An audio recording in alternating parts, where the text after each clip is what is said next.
দর্শক, এই মুহূর্তে সচিবালয়ে আছেন আমাদের সহকর্মী খায়রুল ইসলাম। আমরা এখন সরাসরি চলে যাচ্ছি তার কাছে। খায়রুল, আগুন লাগার কারণ কি?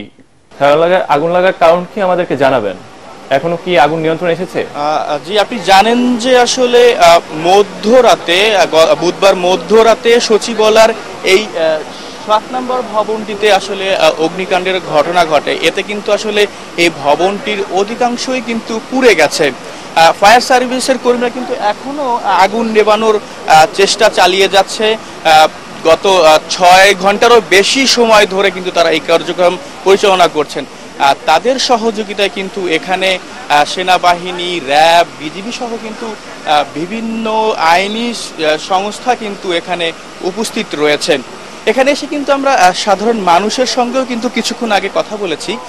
সাধারণ মানুষ আমাদেরকে যেটি বলছেন যে এই সচিবালয় গুরুত্বপূর্ণ নথিপত্র রয়েছে, আর এই নথিপত্রগুলো নষ্ট করার জন্য একটি মহল পরিকল্পিতভাবে আগুন লাগিয়েছে বলেও ধারণা করছে তারা।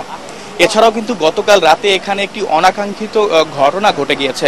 এক ফায়ার সার্ভিস কর্মী আগুন নেভাতে এসে ট্রাকের চাপায় গুরুতর আহত হয় এবং পরে তাকে ঢাকা মেডিকেল কলেজ হাসপাতালে নেওয়া হলে কর্তব্যরত চিকিৎসক সেখানেই তাকে মৃত ঘোষণা করে।